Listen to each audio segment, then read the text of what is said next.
You're listening to Zap Night, a video game review podcast. Join your hosts as we review video games from all systems and all genres.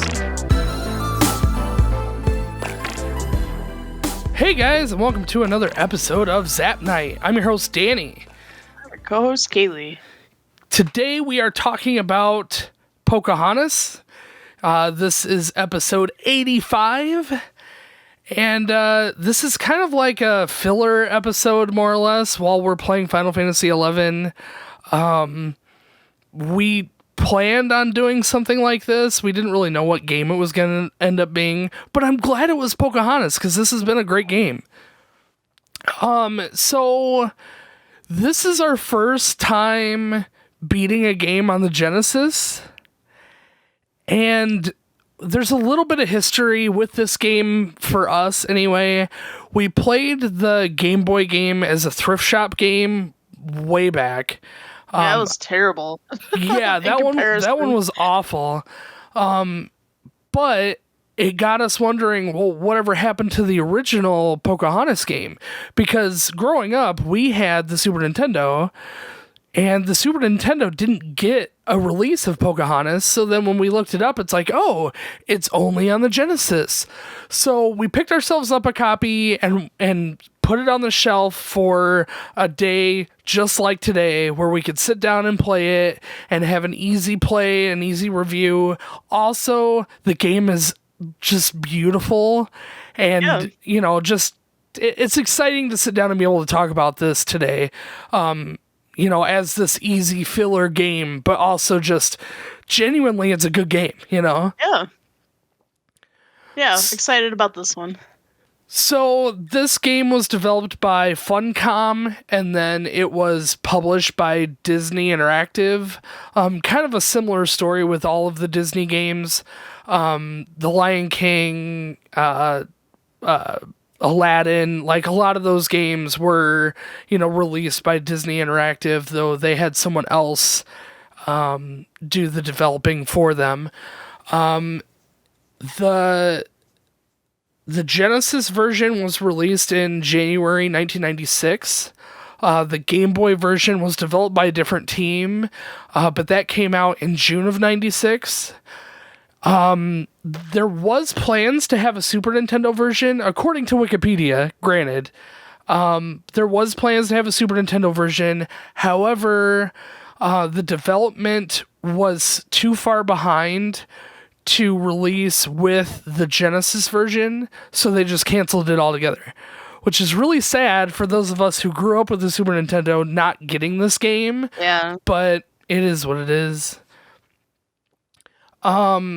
So story-wise, it's pretty straightforward. Like, if you've seen the movie, you know what the story is. Yeah. The game just kind of touches on the main plot points of the movie. Highlights. Like the Cliff Notes. Yeah, kind of. Like, it starts off with the tribe realizing that they that there's a presence on its way, and that they send Pocahontas out to go scout out what's going on. Pocahontas is out in the forest or something, so she comes back to the tribe, and her father tells her that somebody is asking to marry her. Well, I don't remember his name. Kocoum, yeah. So then she goes to Grandmother Willow, and Grandmother Willow says, "Oh, there's something coming. Go to the top and find out what it is." And that's when she sees the boats coming into her space. I don't know. So then you go and find John Smith. And at first he like goes to shoot her and then just kind of follows her around. At that point, I don't really. Yeah, I know. It's like, hard to explain. Like, next thing you know, you're like heading into you're heading into the camp from the settlers, and you're trying to like sneak around, and you're trying to find John Smith or whatever, and then like he gets caught. He gets captured by Pocahontas's tribe, and then Pocahontas has to like run and save him, and that's kind of it. Like again, it just like touches on the basic plot points of the movie. However, I have to say, if you haven't seen the movie, it may not make a whole lot of sense out of that context. You know what I mean? Right. I mean, again, there's very little dialogue. There's very little information. I think there's only like actually 2 things that are ever said throughout the whole game, like actual words. Oh yeah. But I mean, that aside, there still is like. Oh yeah, there's a little bit of dialogue. I suppose you're right. I forgot. Like Grandmother Willow talks a little bit. Like her Pocahontas' father talks a little bit. John Smith talks a little bit, so you get a little bit of info here and there, but yeah. So, what did you give it for a story? I gave it a 7 out of 10. I wanted to give it a 6.5, and I decided to round up. I felt like a 6 was too low, but a 7 was too high. Just because, like, it does an okay job because we know the story, and I feel like very seldomly you're going to play this game without knowing the whole story. Yeah, so, no, like, I feel the same way. I also gave it a 7. It was like, yeah, if you don't already know the movie, you probably won't play the video game. But on its own, it may not make a whole lot of sense. Like, you might get a little bit of what's going on, but not like you would if you watched the movie. Yeah. I guess part of the thing is, like, the story, while important, you get it. You get that story. It's not necessarily important because really the game is kind of puzzly, like we had kind of talked about. So, like, you know, those games that we have that don't have any story and it's okay. It's kind of like that, but it does need I don't know how to explain it. It's just like what little story there is, it just works for this game. I think these games were developed with the story of the movie in mind, and then they had to like make gameplay that kind of made some kind of sense.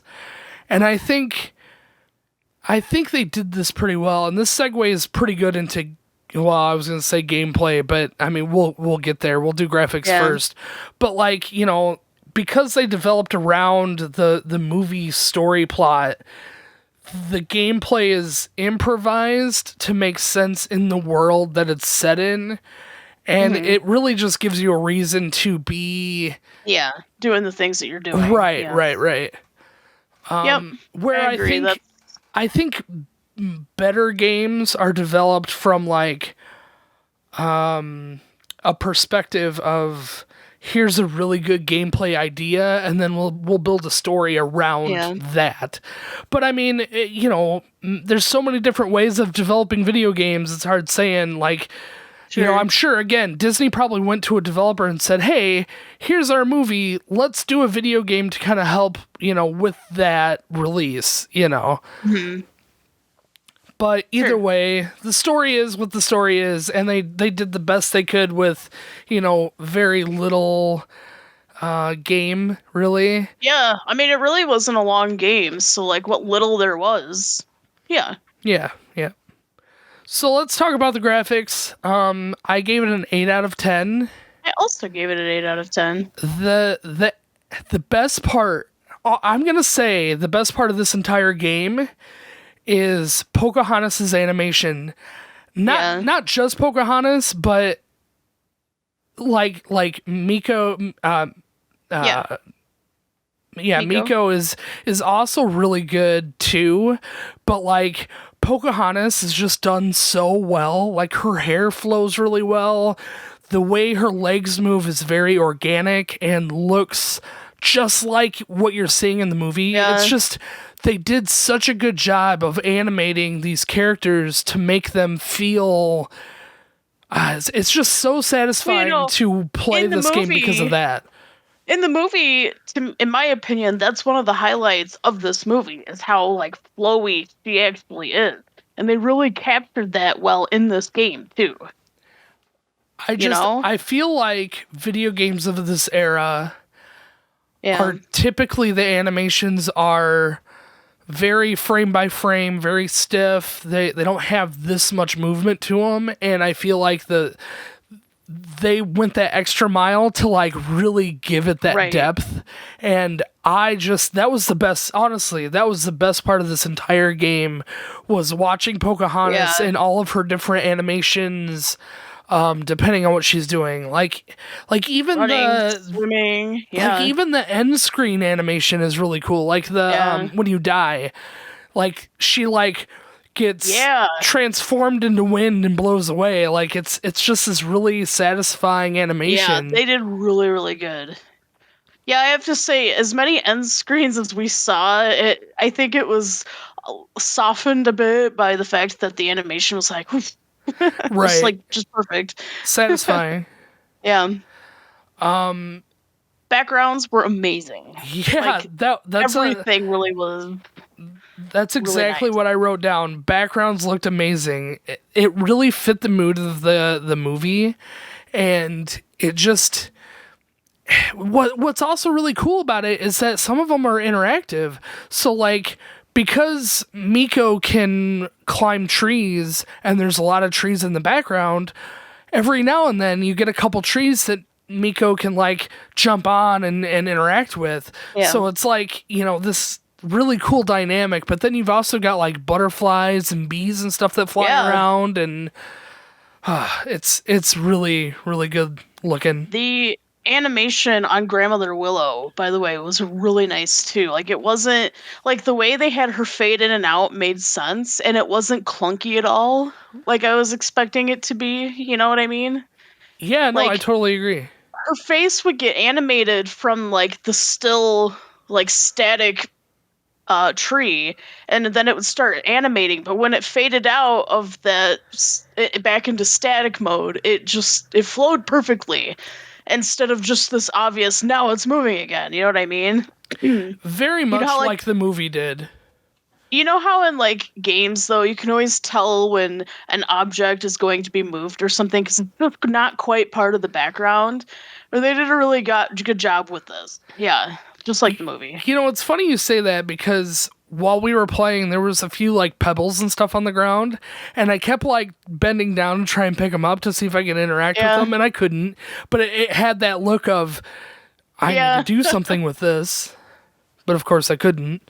The whole like rock structures in that, by the way, as simple as they were, really worked with the added like to the background and stuff, like the platforms that you were climbing and stuff. Yeah, I don't know.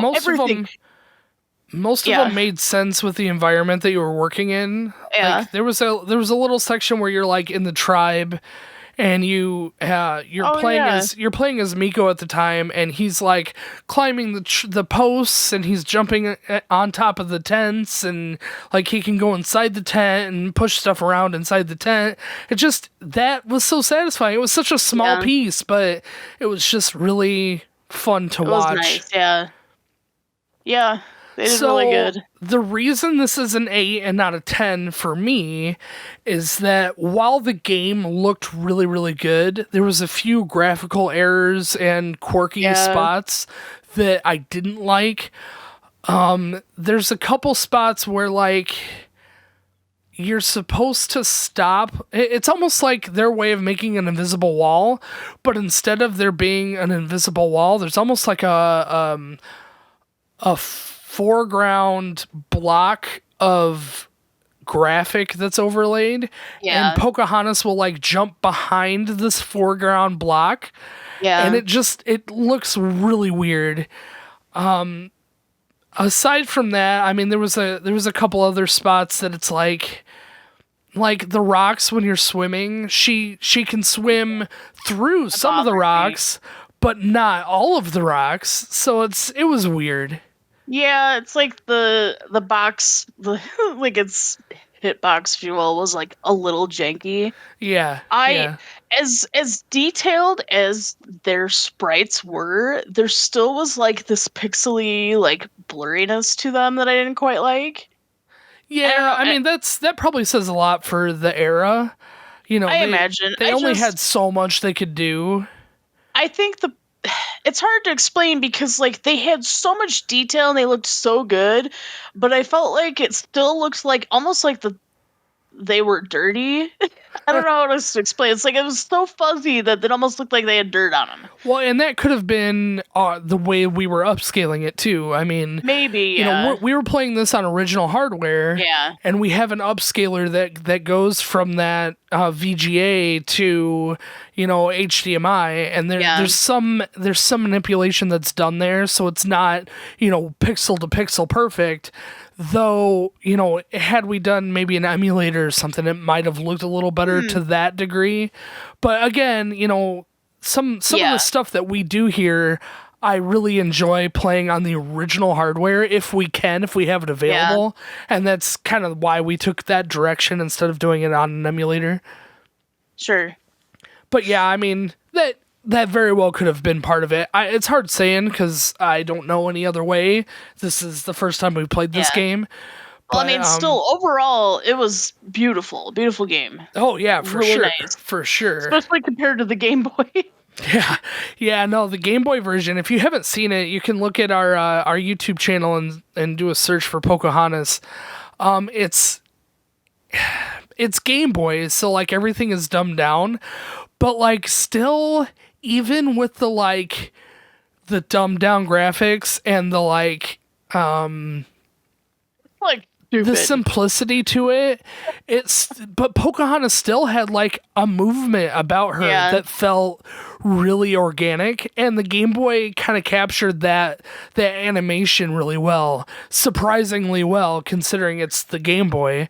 It's just way more pixelated than, you know, it's like her leg is like 1 pixel wide instead of, you know, this game where it's like actually detailed. So gameplay. I gave gameplay a 7 out of 10. Oh, I gave it a 6. Okay. I think this was also one of those where like 7 seemed too high to me, but 6 was, I don't know.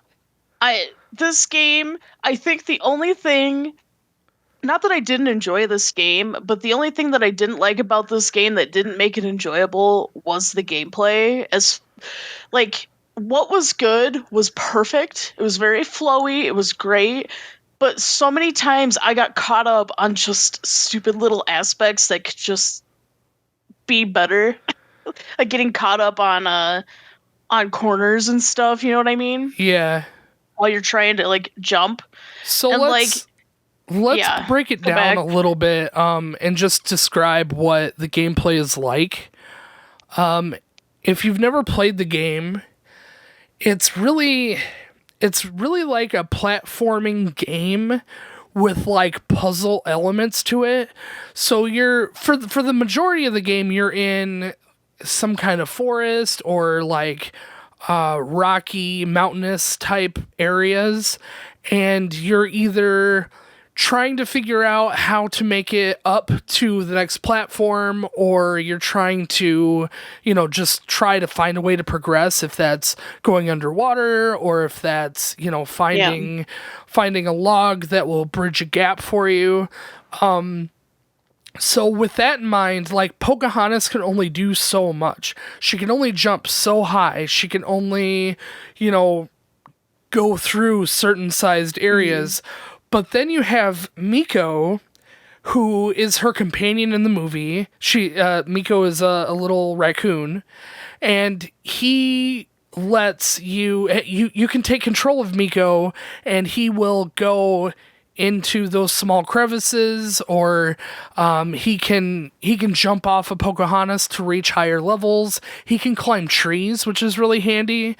So you have to kind of work between the two characters to open stuff up. Like right out of the gate, when you're dropped off into the game, you have to have Miko climb a tree to the ledge above Pocahontas and then push a boulder down so that Pocahontas can jump on top of the boulder to make it up to that ledge. So, you're working this teamwork, but that's where the puzzle aspect comes in. So you got to find your way through this environment while, using the two characters that you've got to make that work.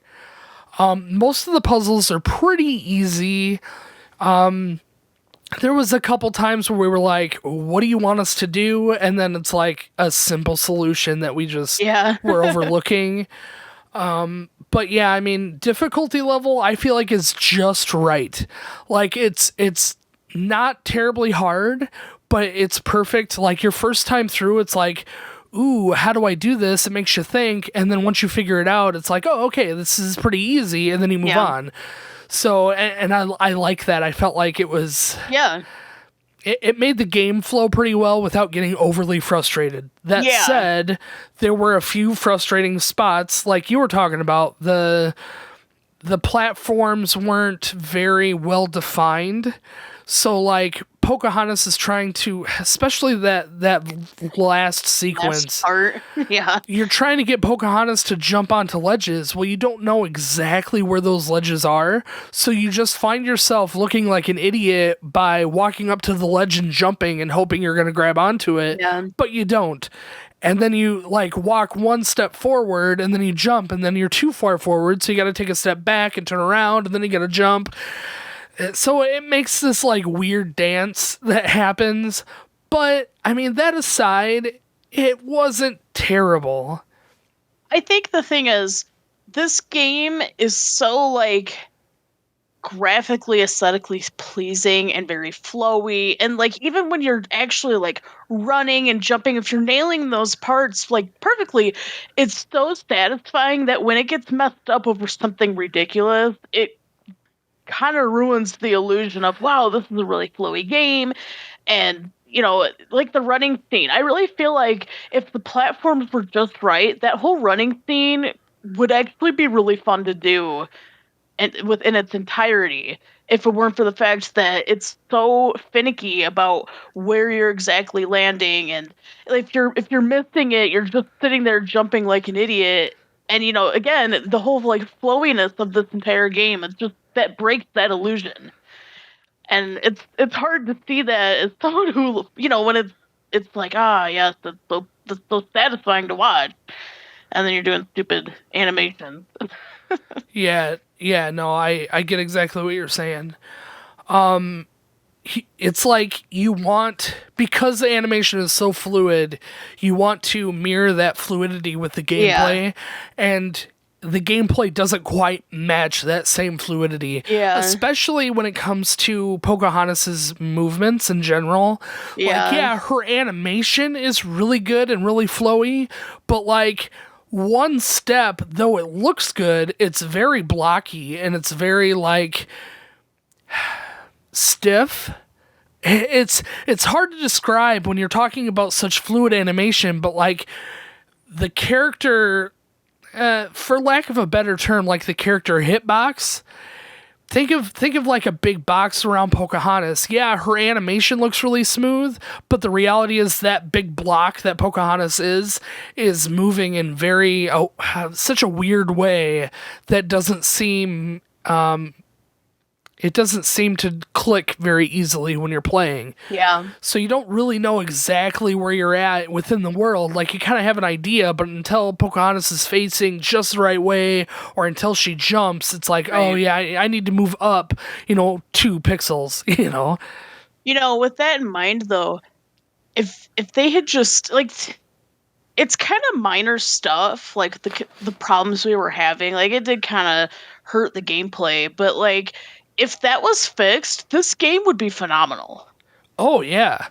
Yeah. Like, if they made this game now, I really think this game would be really good. Yeah, we were talking about that. If they made, like, an HD remaster of this game, it would be fantastic. Yeah. Like, keep true to that same organic, flowing animation, and then just, like, take take the same puzzle concept and the same, using Nico to get around. Yeah. I think that this would have made a really great game. However, it's very short. Yeah. It took us about 4 hours to play, which roughly translates to an hour per level. But that's only 4 levels. They are really big levels, and they feel like they should be a lot more than 4. But, I feel like it worked with this. But if you're going to recreate it and remaster it, we're going to need more than just 4 levels. Yeah. I also wanted to mention the strategic placing of some of their save points was not very strategic. Yeah, there's a section where you have to race a wolf, and that sequence isn't terrible. Like the platforming you have to achieve to be able to do that isn't too bad, but it takes a couple rounds of trial and error. There's a save point just before that wolf race. However, and maybe this is the way we played, but like I triggered that save point before getting up to that ledge of seeing the wolf. So like every time we respawn, I had to do like half of the puzzle over again to get to that platform, and then do the wolf chase just to fall again and, have to do it all over. So like that was kind of annoying. It was really smart of them to use these like leaf piles as the save point, because that was cute. It felt really neat to walk over these leaf piles and just have them like fly all around you, but it's not like stopping you from moving. It's like you're just running and then the leaves like flare up and it's like, ooh, I just got a checkpoint, and then you keep moving and then, the game just continues, but it's like still it goes back to that satisfying animation. Yeah. Although I would like to say it was kind of nice they had the password part, because if we really were struggling that bad, we could have replayed the beginning of that level, hit the save point after doing all that stuff, and then focused on that. Like, not that we would have wanted to, and obviously we got past it if it was frustrating enough.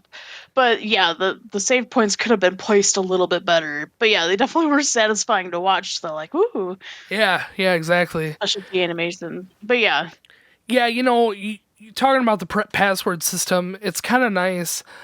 They have, in between each level, they give you a password that you can use to, come back and finish the game later.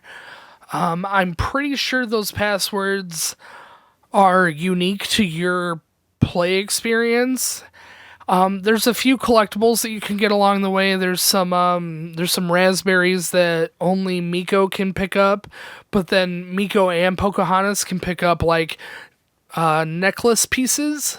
Yeah. So if you get all the necklace pieces, then you unlock a special ending. So I assume that that's what they're tracking in those passwords, is whether or not you've picked up the collectibles along the way.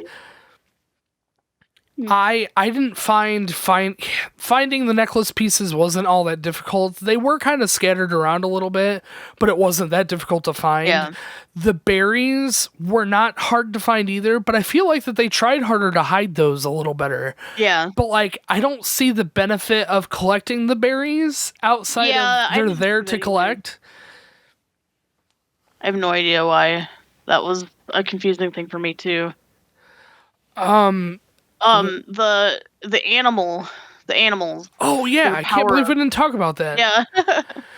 Yeah. Cool concept. Yeah, absolutely. So like, as you are playing the game, you find animals in some sort of distress, or they can be interacted with in some way. For example, right out of the gate, when you're playing, you find a deer whose antlers are stuck in a tree. So you walk up and you help him, get freed from the tree. And in return, you gain his like spirit power, which really just enhances Pocahontas to be able to do something new. So like the deer will allow Pocahontas to run faster, jump a little farther. And then you collect, I don't know how many were there. Do you remember? Oh no, I have no idea. It was a few. There was the deer. 10 maybe? The deer, the squirrel, The wolf, the bear, the bear, the fish, the eagle. fish. Otter. Yeah. Wasn't there an owl too? An owl. Oh, and the bird, the like little chicky bird. Oh yeah. So like, yeah, I guess it's about right. Yeah, like 8 or so, give or take. I mean, we may have that a little bit wrong, but yeah, so each animal unlocks a special ability, and then the very last level, it kind of forces you to use those abilities as you play. Yeah. And, it's just kind of a fun little, like, ending segment of you're gonna need all of those to be able to beat this section. Although you probably could have skipped a few, though I don't know if the game would have let you skip any of them. Maybe the fish one we could have skipped. But I don't think so. I think so. No, I think you had to get back and forth where the fish were a few times. Yeah, maybe. Either way, I mean, the game did a pretty good job at showing you exactly where they're at and to help you get there. I don't know. It was a neat take on a power-up system without it being super in your face, and it still fit the world of Pocahontas, Yeah. Swimming. Swimming was not super fun. It wasn't fun, but like when you were able to actually swim decent without being obstructed, it was satisfying.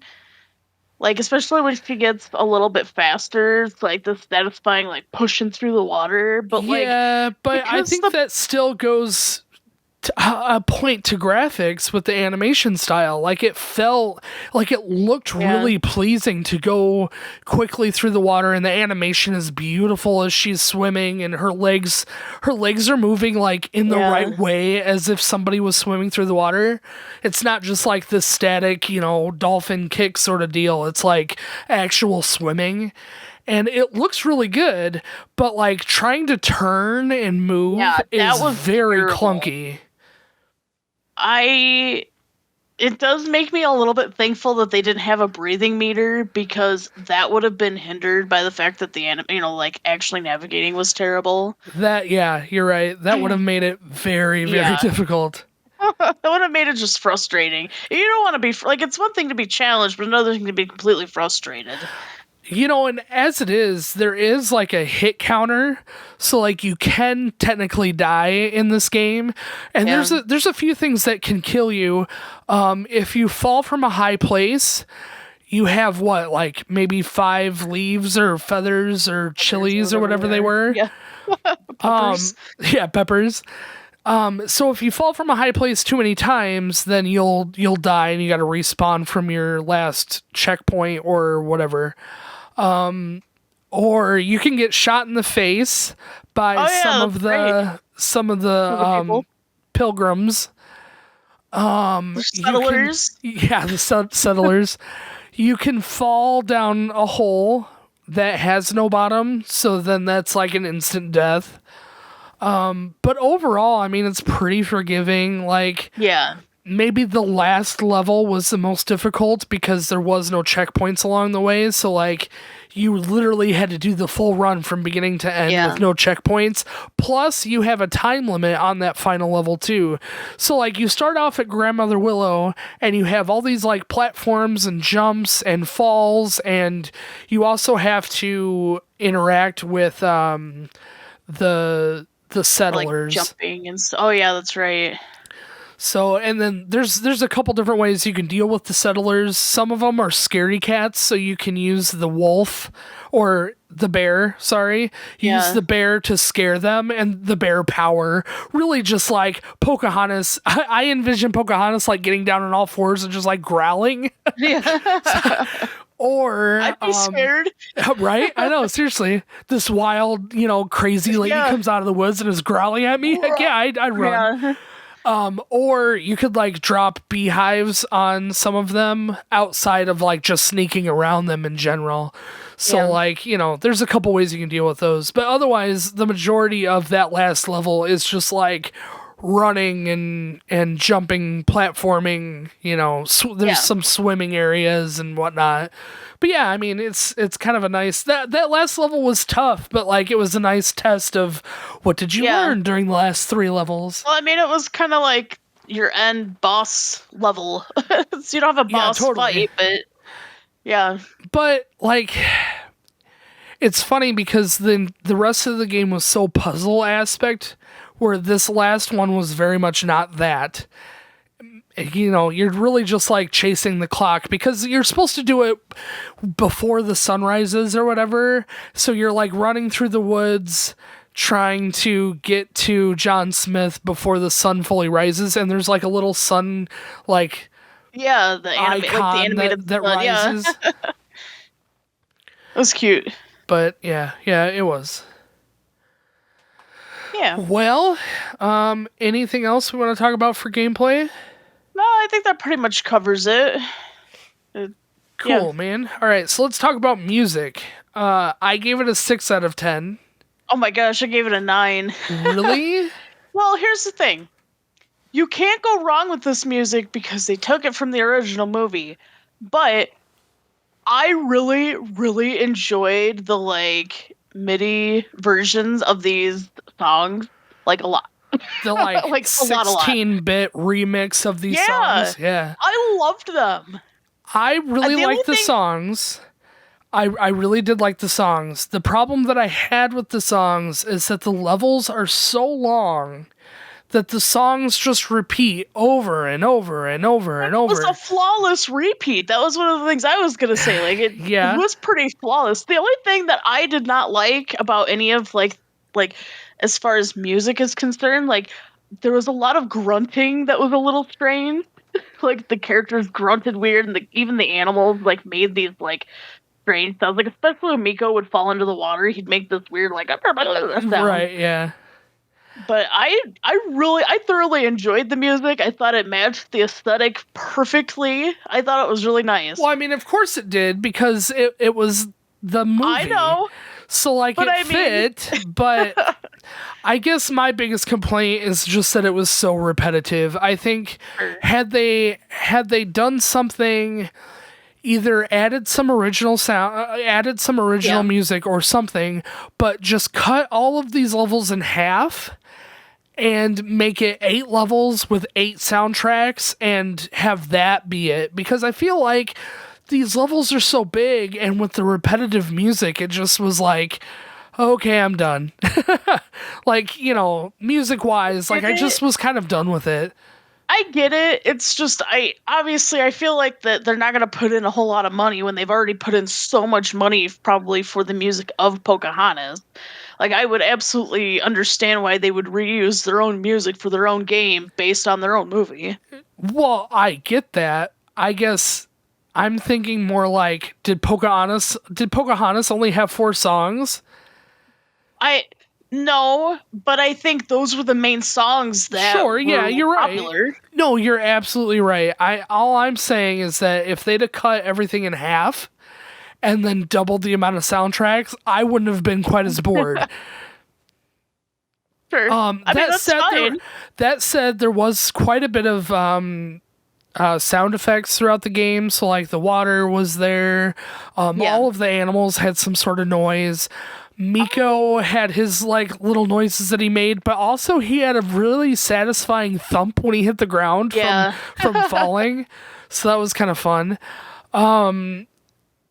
Pocahontas, the only sounds that she ever made that I could hear was if she's running through the woods or whatever, and then she runs into a cliff or like a wall. Yeah, she kind of makes a sound, which it's stupid, it's silly, but it was enough to just be like, yes, like, she would kind of go Yeah.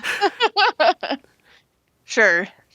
The wolf, there's that final level. There's a wolf that's like howling, and he's like howling really weird over and over and over again the same way, and it's like, okay, shut up, wolf. Like, we don't need you. Yeah. Yeah, I definitely didn't like that sound. That was a little strange, but yeah. Yeah, I don't know what else to say. I mean, I get what you're saying. They did do the soundtrack really, really well, and it's really faithful to the original source material. That repetitive bugged me a little bit. I understand why it bugged you, and I respect that. I think when I think about Pocahontas, I think about the music soundtrack. I think it was one of its like defining features, and I did not mind hearing the song on repeat as background because I really like those songs. An hour per song. Yeah, like that's roughly what it was. I was singing the whole time. Yeah, so. I know, not the right lyrics, mind you. Look, we all have our thing, okay? Yep. But yeah. All right. So overall, I gave it an 8 out of 10. I also gave it an 8 out of 10. Again, it's a really good game. If you have it laying around, if you have it on an emulator, if you have a chance to play it, I suggest you do. If you like the movie, this is really good towards that movie. Again, I feel like we got gypped being Super Nintendo fans growing up that we didn't get this game because it's a beautiful game. And I would have really enjoyed this as a kid. But, we're enjoying it now, so it works out. Still kids. I would not suggest playing the Game Boy game. No, absolutely not. Don't even look at it. Don't even consider it. Well, you can. I definitely consider you watching our gameplay video on it before you decide to buy it or whatever. But it's not great. But the Genesis version really is. It's really nice to play, really satisfying, and it won't take you that long. Like I said, we played it first time ever playing this game. We got through it in about 4 hours. Obviously, you can split that up to one level a night or whatever, however you want to play your games. But, you get your passwords in between each level. If you lose your password, there's plenty of them available online that you can use. Give it a shot if you have the ability to. I suggest it. But I had fun with this. I know I gave it a lower score, but like there was some problems that we had with it with gameplay and... it could have been a little bit better, but but it could have been so much worse. We played absolutely terrible games for movies and stuff. Absolutely. So this was a great filler game. It was our first Genesis game. Literally, I don't play the Genesis. Like, I know a lot of people grew up with it. I didn't. So like, getting myself to play a Genesis game is so funny because, like, I just have no nostalgic desire for that system. So then to have a game that's like, let's give this game a try, being on Genesis, again, no hate towards Genesis, just it's not a nostalgia system. Like, to actually give it a chance and sit down and play a Genesis game was nice. It was a nice change of pace. Yeah. So I liked that. So that gives my total score a 36 out of 50. Mine was 38 out of 50. And that is a 7.4 out of 10, which is a good score. That sounds right. Good score. That sounds about right. Yeah. Not nearly as hard as some of the other Disney games, specifically The Lion King. At some point, I would really like to sit down and try to beat that game. Yeah. Today's not that day for sure. But it may come up where we'll want to sit down and play that game because it's a tough game. Like if you haven't played that game before, it's a toughie. Yeah. But I enjoyed playing something different, something we haven't ever played before. Though it still has that nostalgia play to it because it's Pocahontas, so it worked. So our next podcast episode most likely will be Final Fantasy XI, unless Kaylie falls in love with this game and we want to actually beat some of the story level or some of the storyline. But Probably not. the idea is we're just going to play it for the rest of through February, and wherever we end up at the end of February is what we're going to review on. I haven't decided fully on how we're going to review that, if we're going to review it like we traditionally have been, or if we're just going to sit and talk about our experience. Yeah. But we will have a podcast episode on the 1st of March. So like we'll definitely have a podcast episode. It will most likely be Final Fantasy XI unless we want to spend another month playing it. We'll see. We'll let you guys know by the time Zap Chats comes out for February. We'll really understand what we want to do. But right now it's like too early in Final Fantasy XI to really know. But like last Zap Chats, if you listen to that, we like ripped on Final Fantasy XI hardcore, where I'm starting to warm up to it a little bit. I don't think Kaylie is, but maybe she'll get there. Once we actually start the storyline stuff, I think maybe you'll like it a little more, but we'll see. So yeah, guys, thank you all so much for listening to this podcast episode. We'll be talking about something else next month. You can find us on all of our social media, ZapNight.com. Obviously, you can listen to all of our podcast episodes that we've got in the past. And we'll see you guys next time.